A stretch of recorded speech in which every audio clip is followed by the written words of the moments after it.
Now, locals of southern Beirut sleep on the roads. Displaced, wounded locals on the Beirut streets. People are living in South Beirut, compelled to sleep on the roadsides for safety from Israeli airstrikes. Now, locals taking shelter from Israeli strikes. This is the kind of situation, the condition that we see that the locals are facing right now.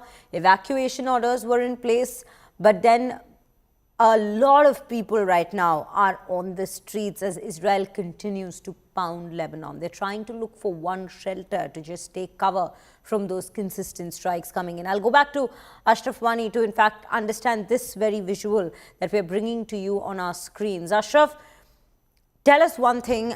The first sites that you saw in Beirut, how would you describe them? Are people on the roads there scared? Of course, there is an entire atmosphere of fear. But what exactly are you seeing in terms of those who are displaced because of these airstrikes? Where are they going?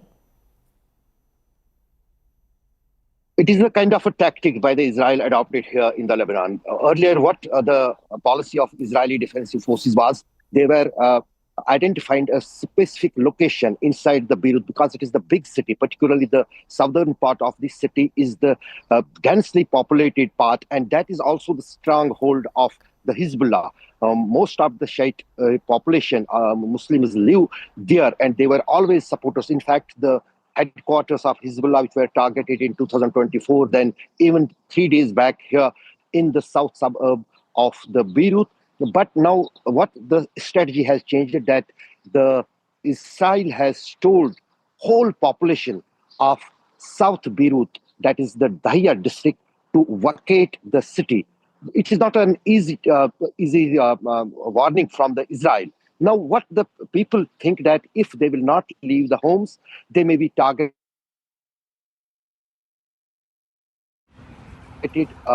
and without any. That is why they are compelled to move out from their homes. Some of them who can afford, they are moving to the hotels and other places, to the relatives in the safer locations of Lebanon. Some even are migrating to Syria.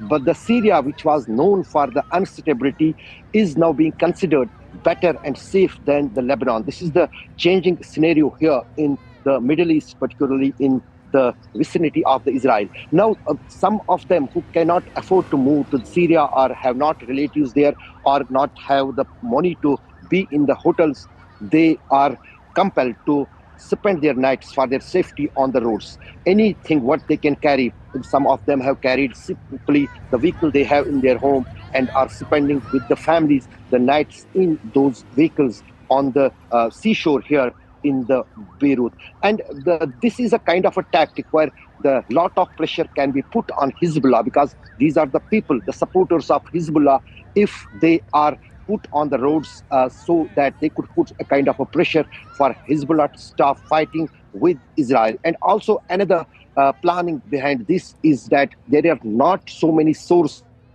now remained with the Hezbollah. They had their own establishment here in the Lebanon.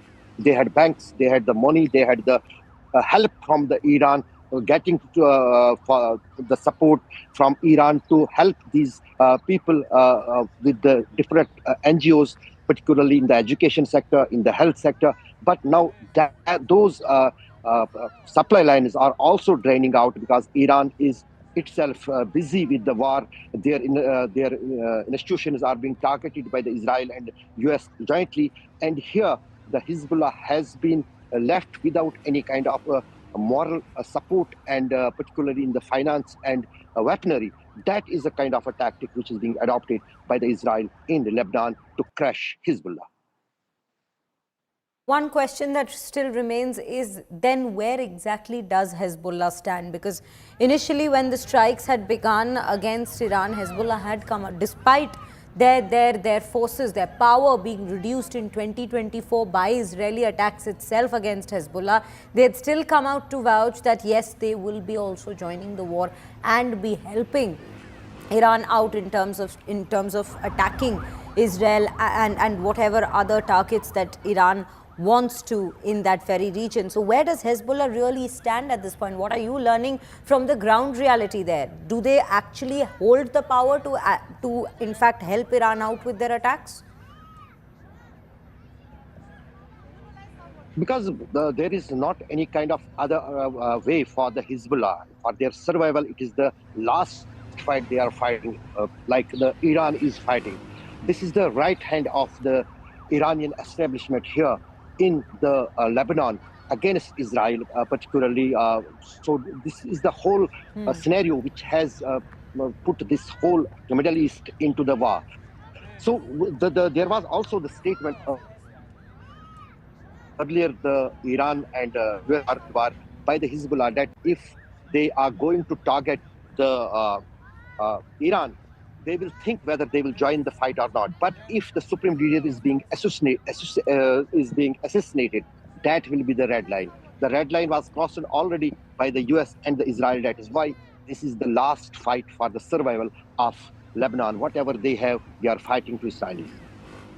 Right, Ashraf. So this is also a fight for survival for Hezbollah as we speak. Ashraf, thank you for those details, and we do wish you to be safe at that war-torn area in Beirut as you bring us all those updates.